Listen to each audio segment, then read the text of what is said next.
for business, the best time of the week. And the best thing is that you get to see us twice a week. So it's the best part of the week, twice in a week. Rons, how are you doing today?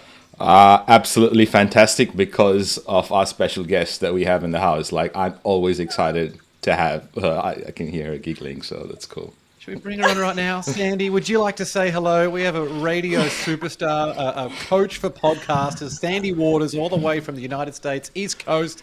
How are you doing? Woo! You know what? I'll be honest. I always feel slightly inadequate when I'm in the same room with you both of you.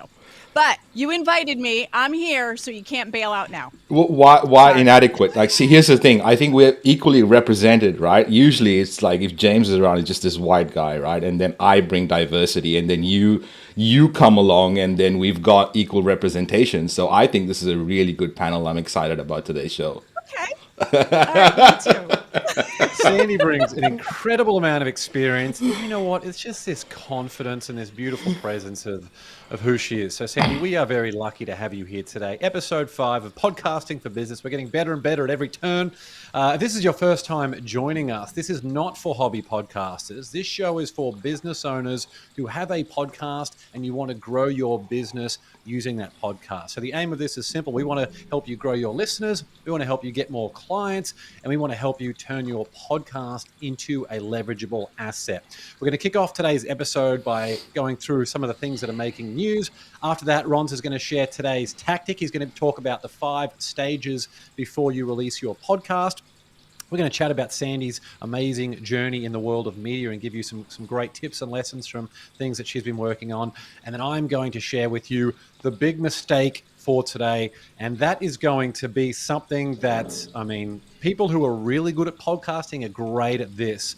And it's making sure that you have proper time management. So the mistake for that is having bad time management that makes your podcast a constant stream of deadlines. So if you're looking at your calendar and you're like, oh my God, I have another episode due to be released, and that's your feeling on a recurring basis, let's just stop that once and for all. In fact, drop a comment to let us know where you're tuning in from and where you're at in your podcasting journey. Is your podcast, does it feel like a constant stream of deadlines, or have you got an efficient, streamlined process for it? Let us know in the comments of that. We'd love to bring you into the conversation as much as we can. Rons, what do you see that's making news in the world of podcasting and business? Well, I thought what you had to cover was going to be quite interesting, so I think we might go through that first. But I was going to talk about the latest iOS release and Apple creating some really cool stuff for the creators of podcasts. But we might start with your thing, because we're finding tools these days that, I used to pay thousands and tens of thousands of dollars a month to get done. And you have a pretty cool one for us, don't you? Yeah, artificial intelligence. AI is revolutionizing the world. A lot of what we're going to cover today, the theme of this, if we had to pick one, it would be what can you do to improve the quality of your show, and what can you do to improve the speed of that show every single time that you're producing it. There's so many of these tools coming out. Rons and I both have an enormous array of different tools, but there's one that we want to share with you today. It's called Clean Voice. The website for that is cleanvoice.ai. And what that does, it automatically removes ums and stammers and pauses and all of these different things. So there's so many amazing tools like that are coming out. So make sure you stay tuned to the Podcasting for Business show. We'll bring you these amazing tools as they come out. Also, shout out to Pod News and James Cridland, who have a lot of things. I've just said amazing like 3 times there, who have a lot of news that they like to share and new resources. So make sure you also subscribe to Pod News. Sandy, I'd love to bring you in on this. Is there any tool that has come out for you in the last couple of years that has helped you get the podcast out, or help you engage with your audience, or helps you in any capacity with how you run your business? I know I'm putting you on the spot a little bit with that one. Even a piece of hardware doesn't necessarily need to be software. A piece of hardware. Come on. Well, you were saying, and I think, am I frozen? Oh, No, you're here. Okay. You were saying that tool that you just cited helps you clean up your podcast. I think a lot of people are so focused on the editing part of their podcast. Like when you talk to podcasters, what do they say? What's your biggest hurdle? I always think they're going to say, I don't know what to talk about. I don't know who to interview. I don't know what to ask. No, they talk about editing. I'm like, why is that the biggest hurdle? The way to tackle that and eliminate that is just pretend when you podcast, you're doing it live. I'm doing a live show like we're doing right now. And then mentally in your mind, you'll be more polished. Make sure you're prepared. And when you execute, then there is no need for a lot of editing after. You know what I mean? If you go into it, like even now, sometimes I'll do an interview, pre-record it, or record a commercial or something. And the minute I know that I'm recording, I screw it up. And I'm like, what the hell? I've been doing this for like 30 years. Why am I messing this up? It's because in my mind, I'm thinking, oh, I can always edit this. So if you train yourself to think, oh, wait, I'm live, then you will perform and you'll impress yourself. And then the need for editing and taking out the ums and ahs won't even be an issue. Oh, huge. We had one of our clients actually who a big breakthrough this week was finally getting over that limiting belief of wanting to spend all that time editing. I mean, it's a bit like writing a book. You could edit this thing forever. Eventually, you've got to put it out there. Eventually, you've got to free up your time so you can focus on growing your business. You've got to make sure you have the time for that. So really well said, Sandy. Rons, what else are you seeing in the world of podcasting and business news? You mentioned Apple Podcasts there. What are they doing? It's always news when Apple Podcasts makes some updates to the world of podcasting, I suppose. So here's what we have. Again, by the way, if you don't know, podcasters.apple.com, in the next show, we're going to go through some pretty cool marketing tools in the tactics that you can use as a creator that you probably don't know about and should take advantage of. But before that, let's talk about this because finally on Apple Podcasts, you can get subscriptions for your podcast. So you can actually get your podcast and sort of get your audience to subscribe. You can do a monthly subscription or annual subscription. And there are some pretty cool things that are out as well. Like for the listeners, they can configure how they automatically download your podcast. So there's new settings that are coming in to the latest iOS app, which is, for Apple and podcasts. But there are some really cool stuff coming with new listening reports and what I'm going to cover probably in the next show, which is in a couple of days in the tactic, is the marketing tools that Apple provides creators. But for creators right now, the exciting thing is that for the longest time when people ask me about podcasts and used to hear about podcasts for the first time, they would say, so how do you get paid, dude? And it would be this weird sort of conversation that I'd have to break down my whole business model to sort of explain how the whole thing worked. But now it's a simple answer to say, well, you can actually subscribe for a monthly thing or a trial, and that's pretty cool because it's like there used to be a time when I used to say, when someone used to ask me what I did for a living, used to be, I'm a drug dealer, because it would stop the conversation.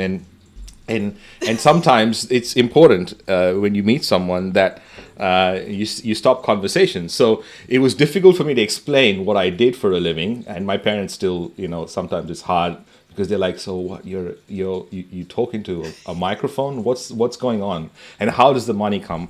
So the fact that you can say now, hey, subscribe to my podcast and you can pay me if you like it, I think is a big step. It's a big jump. And it also says a lot of things about the world of podcasting, because I think people are making now podcasts where it's worth spending money to listen to it ad-free.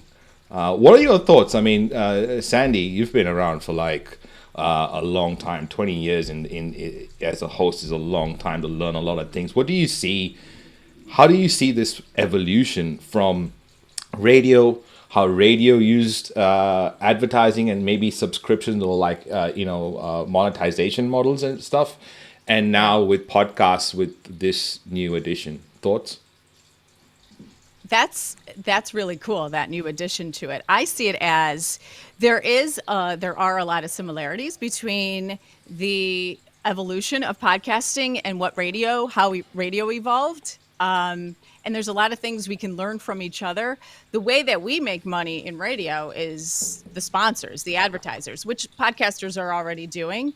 But we do it on a local, like radio tries to be hyper local in a lot of markets. We have to start first local, small. So we get in a great relationship with local businesses. And I feel like podcasters sometimes think so big and on the grand scale, which is good, but sometimes they're missing out on all these local businesses that are willing to pay and be associated with your podcast, that there's an opportunity there where, you know, you could talk about sponsors or businesses that you truly, really believe in and invite them in. And before you know it, they'll be paying you thousands and thousands of dollars to be affiliated with your show. One idea that I was talking to a podcaster about was, if you find someone, and it doesn't have to be local, that's just the easiest way because you can meet them and you know, connect with them on that level. But if you go into a business that you really truly believe in, or use a product that you truly believe in, and they make sense for your podcast or your show, you can invite them to be a guest every month. Because the biggest hurdle for a lot of people, they want a podcast, they know it's effective, it's cool, right? But it's a lot of work. So if you invite somebody in on your podcast, hey, will you be our monthly expert? Now they can go back to their clients and customers and say, hey, listen, I'm on a podcast. I'm featured on this show. So that's good for them. You saved them a lot of work. You gave them credibility, and they will be willing to pay to be on your show monthly. So when you think of how to make money, there's like endless ways to make money with a podcast.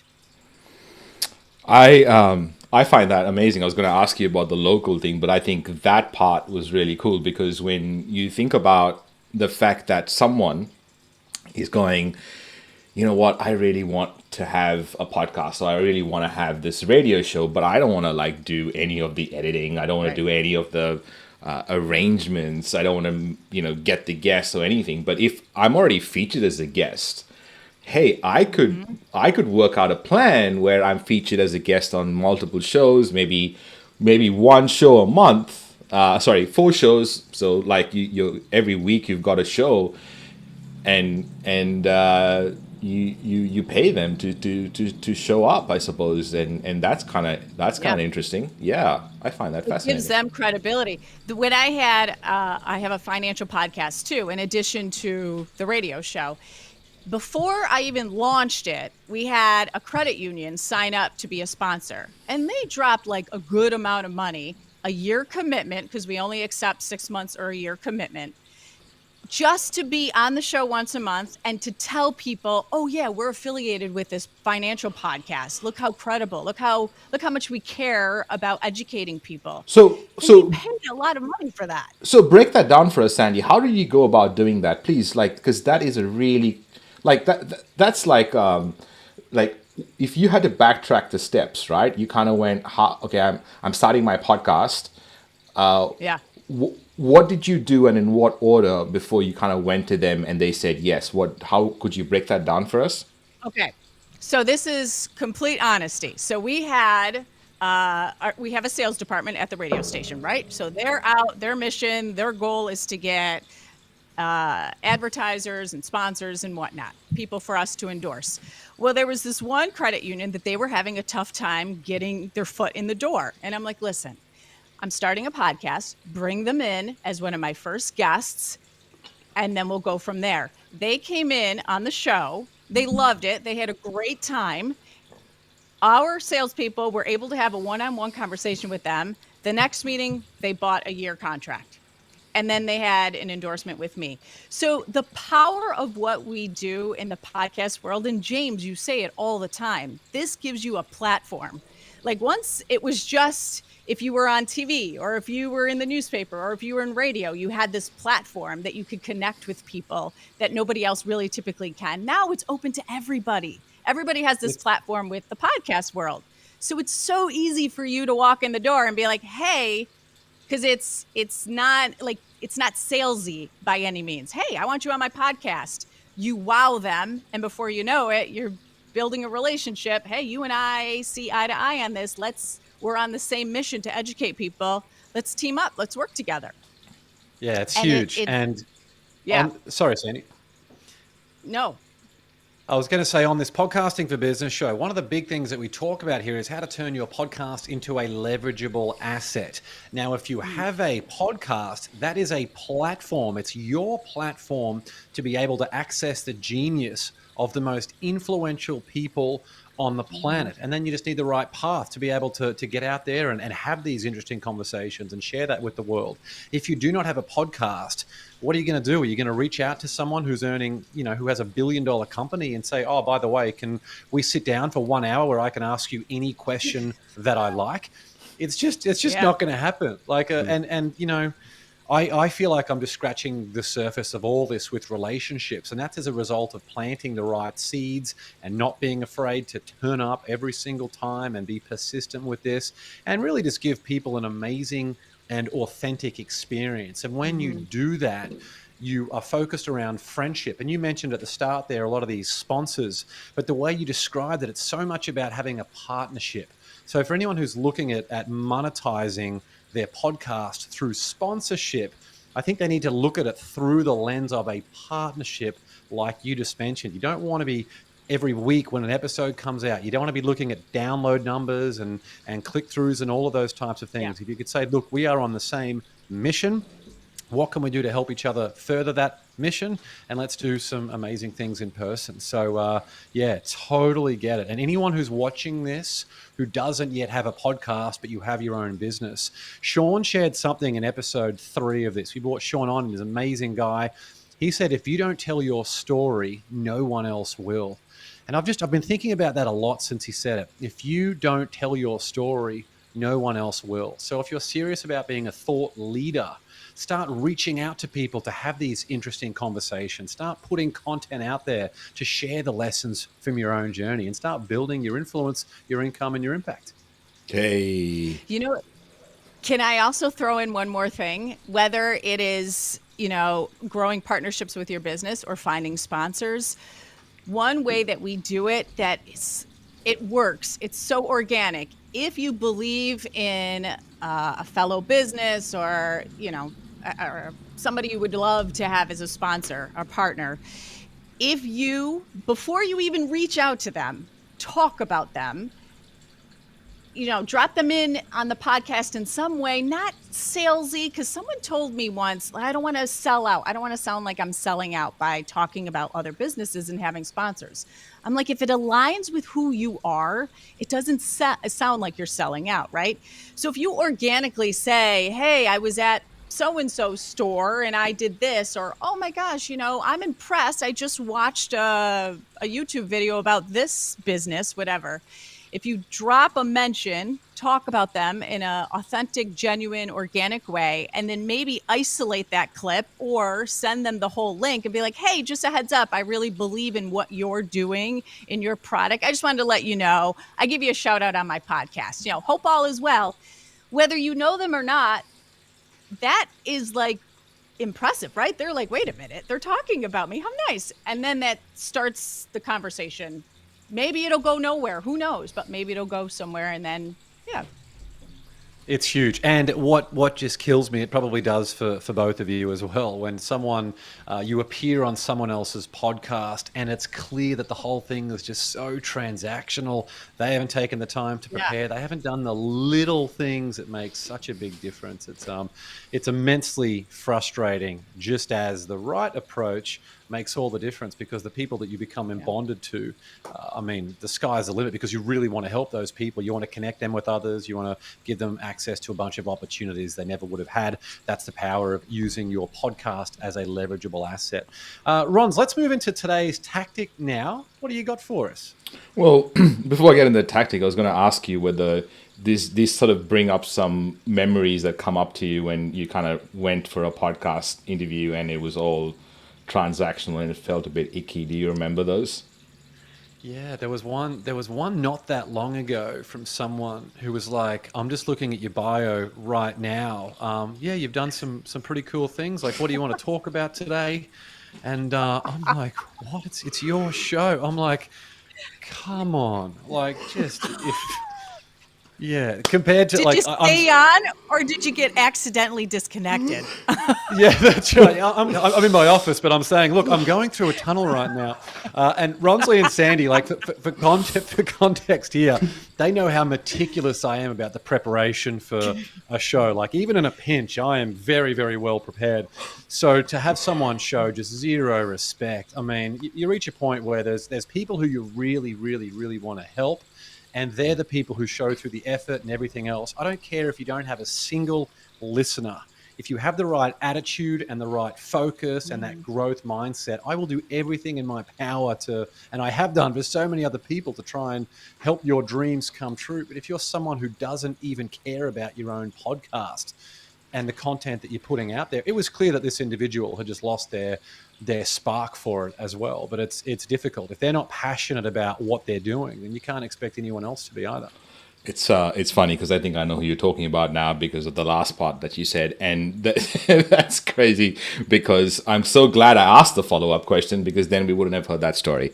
Anyway, to today's tactics, ladies and gentlemen, we're going to talk about. Like, I mean, I know this show is primarily for the business owner who already has a podcast and is looking for a way to grow those listeners and get clients and leverage the podcast. But I get asked a lot, well, I have a business, Ronsley, how do I start, and what's the steps to go along to get me started? So I thought I'd break it down in this episode so we could have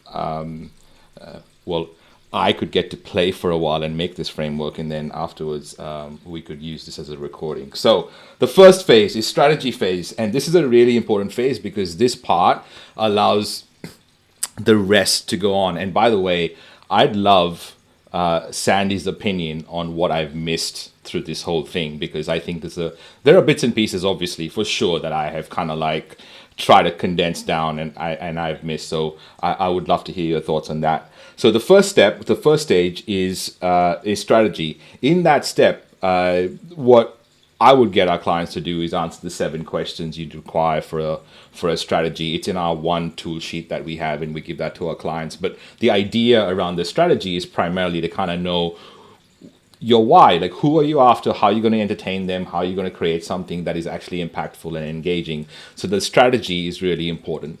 The next part in the strategy is figuring out what are the segments of your show. We call it bubbles of your show, but it's the segments of your show. What are the segments of your show? How are you going to line them up in a way that you know what your recordings are going to be? How are you going to have your call to action? What is your call to engagement? What kind of interview you have? Are you going to introduce the show and tell people what's coming up? What are the different sections of your show? And then finally, in the strategy section is like, how does this podcast fit into your business? That is really important, and that's part of the strategy, and that's phase 1. Once you have that done, you go into the recording phase. Now, this is really important because I think as business owners, we feel like the recording and the publishing is all one phase. So we have to separate these. Once you have the strategy, it's important to go out and do 3 recordings. Now, I say 3 recordings or 3 interviews primarily because you can say that they're trials if you like, but once you're recording, what you get are reps. And when you get reps, as a result, you get a clearer understanding of what you want to put out. So the recording, as soon as you finish the strategy, doing 3 recordings or 3 interviews, if you have an interview type show, and I always sort of encourage that type of podcast because of the relationships that it builds. So if you're going to create 3 recordings at this point, and then create the copy for all the segments of your show. So in the bubbles, you sort of decided what you're going to have. What are the segments? What is the intro? What is the outro? Record all your segments and record your interviews. That's step 2. Step 3 is the edit phase. This is where you take all your raw recordings and you put it together, right? You select your music, how you want to represent the show. When someone comes on, do you want it to be upbeat? What is the kind of tone you want for the show? That's how you select your music. All your segments are complete, so you have your introduction with the introduction music, everything put together, your outro, your call to action, and your episode 1 is complete. That is your edit phase. Once you have that sorted, you then go to make your assets, and that's step 4 and stage 4. In that, you make a really good under 1 minute promo for your podcast or trailer, which is extremely helpful and extremely useful. And allow all the recordings you've done to be put into that promo so that people get a feel of what's coming up. Then you have all your copy and your marketing templates sorted. Then you create a podcast tile, which is the big image up front and all the description for your podcast. And then you finally, it is not actually upload episode 1. I apologize. This is promo upload. So you upload your promo and you put that onto iTunes. And once you're done with the assets, you finally publish. So you have your promo that's published and you tell everyone, hey, listen, and then you go live on all the platforms. You submit this to Apple and Spotify and all the Google Play platforms. And finally, you schedule episode 1 to go out on a later date because the promo is live and everyone's listening to the promo, and finally you release episode 1. So these are the 5 stages. I don't want to go into too much detail and take too much time, but just to give you an idea to break down your steps, if you're like, how do I go about creating something where I have a business, and in that business I kind of want to have a podcast, but what steps do I take and in what order? So strategy, recording, editing, creating the assets, and then finally publishing. And if you go in that order, then you're not going up and down and sort of going to the recording and then kind of not having the editing done and then going up and down between that, because that's extremely time consuming and it wastes a lot of time, especially when you're going back and forth between editors. So that's the 5 stages. Thoughts? Gentlemen. He said ladies. I like that. Not on purpose. Hey, you got to own it. Yeah. Sadie, what do you think? What do you think about that? I've got some thoughts. I'd love to hear what you think first. Well, I would add, it was awesome. Everything was awesome and spot on, but I would add a couple things to the number 1, the strategy. But one major thing that I think people forget or don't pay enough attention to or spend enough time with is, okay, you got to figure out in strategy 1, who are you talking to? You know, what's this podcast about? But also, who are you? I think people need to spend time with who are they? How are they going to show up in the podcast world? Because the information that you're giving people is pretty much information they can get anywhere. Let's be honest. So how are you going to be the one that they trust? Why are they going to keep coming back to you? People love their routine. So you're trying to break them out of their routine and start listening to you, to have your podcast be incorporated in their routine, right? So why will they do that? They have to have this strong connection to your personality, to who you are. So you have to think about that, give some thought into that. And then when you were talking about the formula of your podcast, or the bubbles, I think you referred to it as, yeah, I would say a formula, just like a hit song has a formula, you know, every 80s song sounds the same. You have to structure the formula. Okay, I'm going to do an intro here. This is the music I'm going to play. Then I'm going to cut to here. I'm going to have this sound effect. Then I'm going to end it with this. And it's the same exact formula. So then it's easy to plug in, you know, what you need to. What's the formula? What's the formula like in general? Is there one? No, it depends on whatever you want your podcast to be like. Yep. You know what I mean? Like our morning show is the same exact thing at 6:20 a.m. It's the same exact thing that we're talking about. So now the expectation for the listener, and there's comfort in that because people love, again, their routines. So they feel comfortable. Oh, Ronsley's starting off with a funny story about how he ticked off his wife, or I don't know, whatever. That's a great idea, by the way, for your podcast. Wait. That never happens, Sandy. That's right. Not a thing. Well, we have a listener calling in right now, Rochelle from Brisbane. She's at work, luckily. I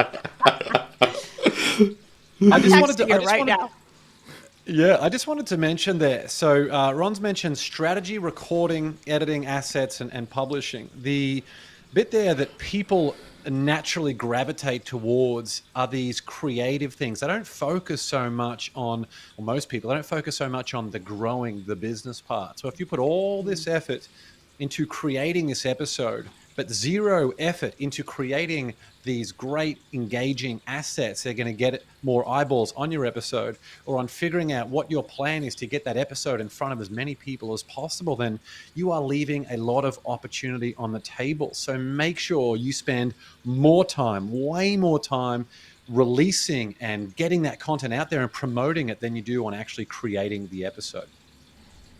Yeah, 100%. It's a big one. It's the 80-20 rule, I think, of podcasting, where if you are spending, for example, if you're spending, and this is the best way to look at it, if you're spending 1 hour editing, you should be spending 4 hours promoting or marketing. So it's the 80-20 rule.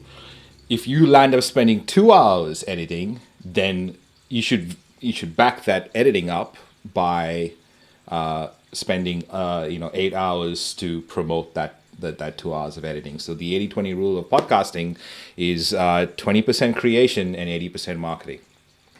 Yeah, and it applies as well if you're an author. Like, you got to get it out there. You might write the best thing in the entire world, but if no one hears it, I interviewed one of the world's top musicians on my podcast the other day, and he said at the end of the day, they need the song to be commercial. They need people to hear it, because what's the point of making the best song in history if not a single person can go and listen to it? Yeah. My thoughts. I would love to.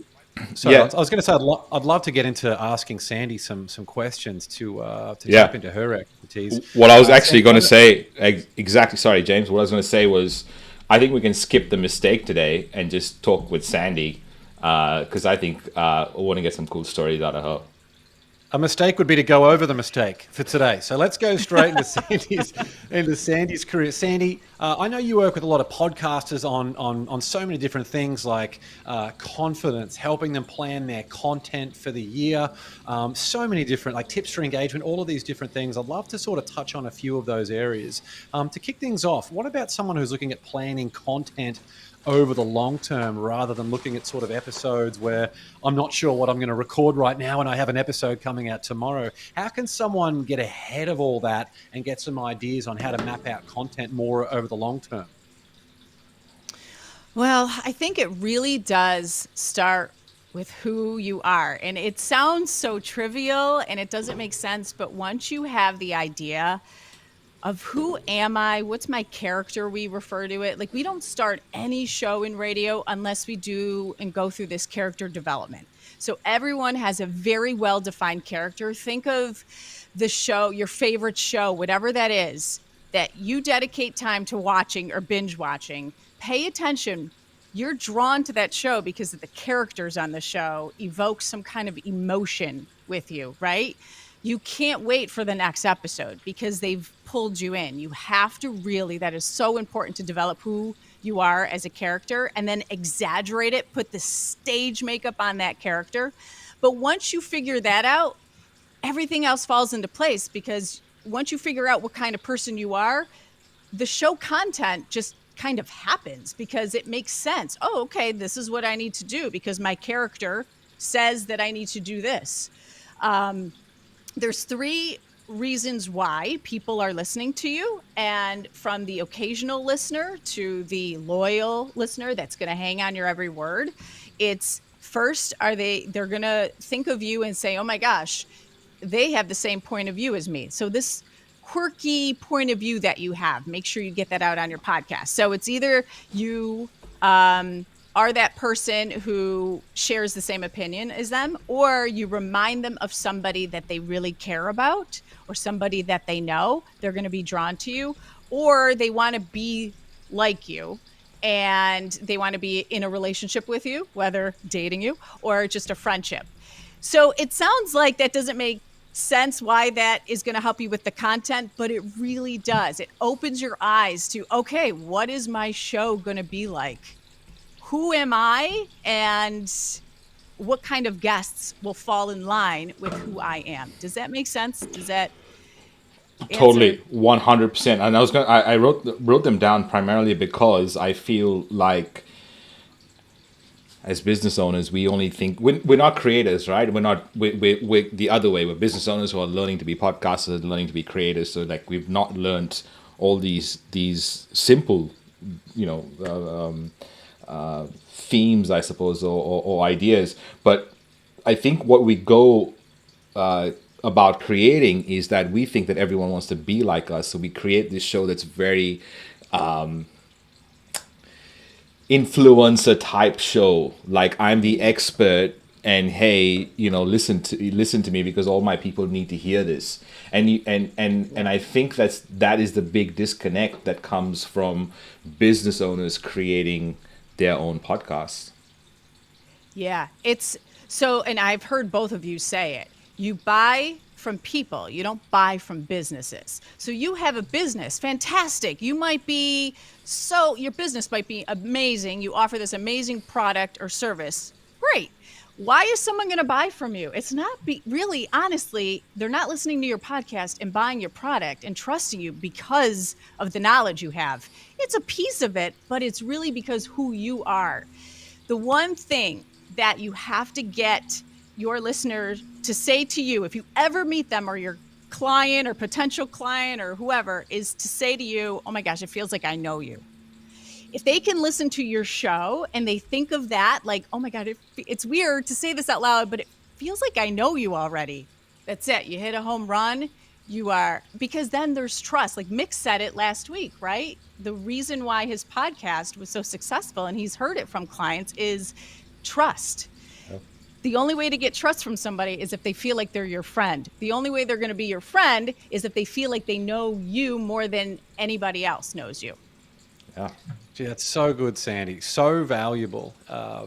That trust thing is such a big aspect of business. And I feel like there's no better way to build that trust over the long term than someone just having that presence through your podcast where they just hear you as they go about their day. It's wonderful.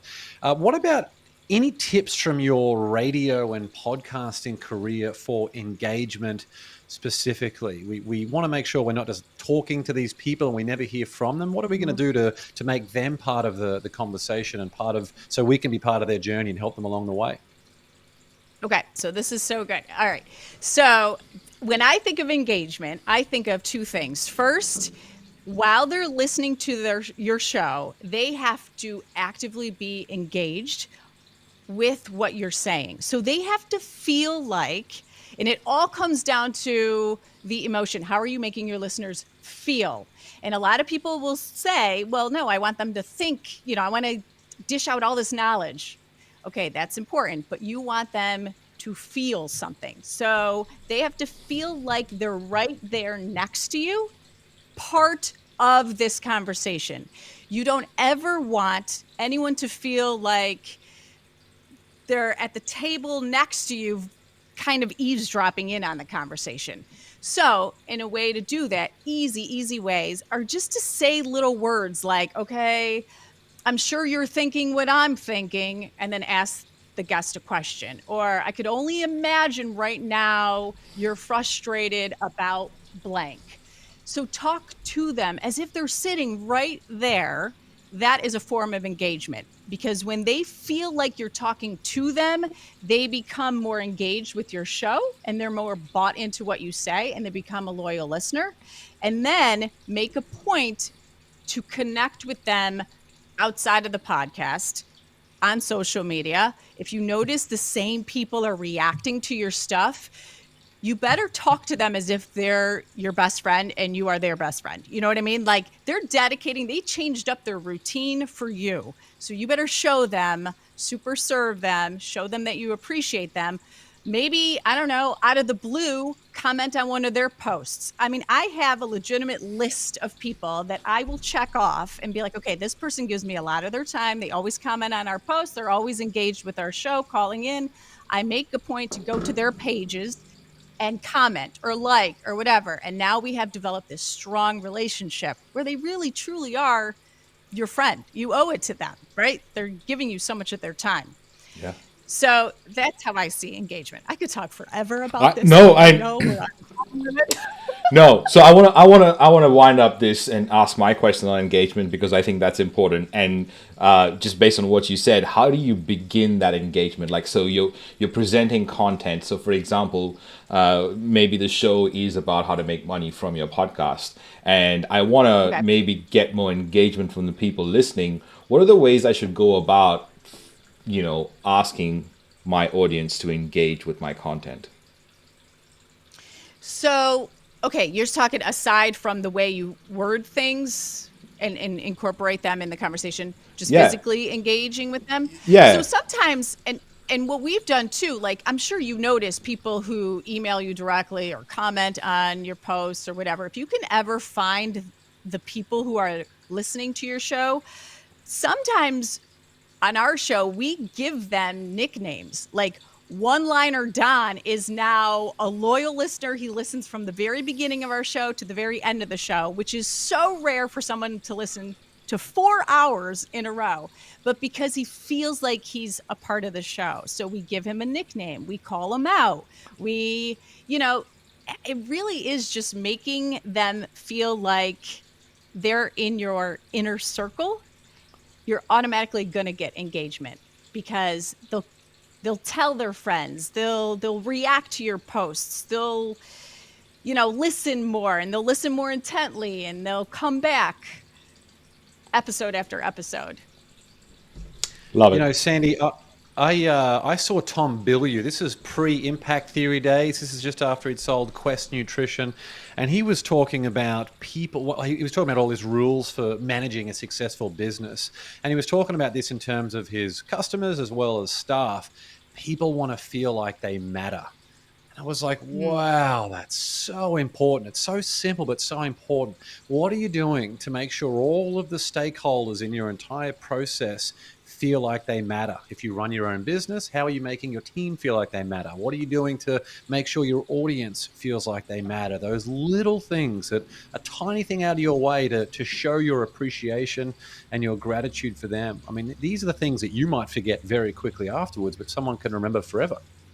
Yeah. Oh yeah, without a doubt. Like you always talk about give value to your customers. Well, you got to give value to the people who are listening. They may not be spending money right now, but if it wasn't for them, you wouldn't have an audience. You got to make them feel loved and special. Yeah, I think as a business owner, it's one of those things that this is a new space because you're kind of learning to have an audience that listens to you.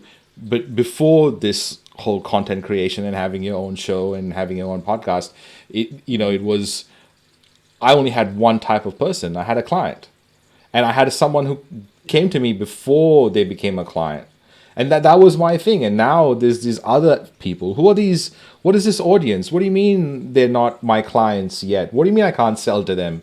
What do you mean they're not buying? So it's like a big disconnect from being content creators to being business owners. So like finding a way to merge the two and having someone like you on to help with that is just. I find that extreme. I learn so much when I hear you talk, Sandy. It's crazy.